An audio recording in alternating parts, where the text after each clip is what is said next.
at installing one of our SY910 Facial Recognition Clocks.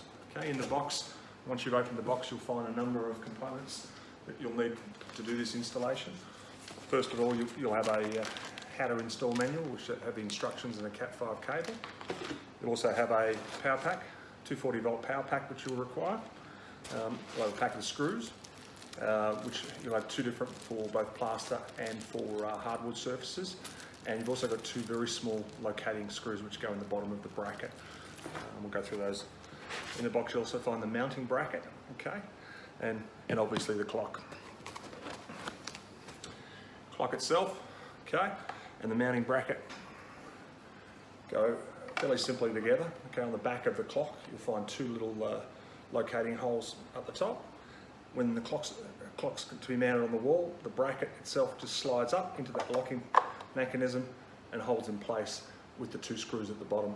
Okay, now we'll go through the install process. Okay, first thing to do is measure 1150 off the deck, or 115 centimetres.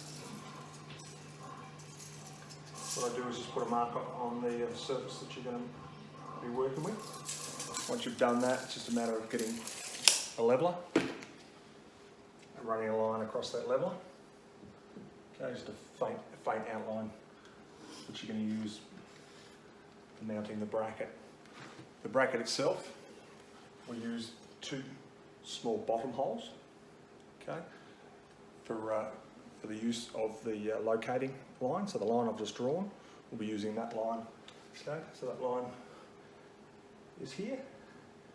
And then what I'll do is mark the two centre holes, okay, here and here. And those two centre holes is what we're going to use for mounting either the plasterboard hooks or the wall fasteners, whatever you require. Okay, so we use the bottom two levelling holes on that line that I've just drawn on my wall. Okay, mark out the two holes that we're going to use, and then punch your holes through, fix your fastening hooks, and away you go. Just make sure that that's level. Okay, that's level and we're ready to go. Then we're just going to add the clock to the wall. Okay, I'm now going to mount the clock on the wall. I've added power to the unit. The two locating holes here line up on the bracket in the locating pins. Okay, it just slides onto the bracket and pops down, and then you're complete. Clock's down, set up, ready to go.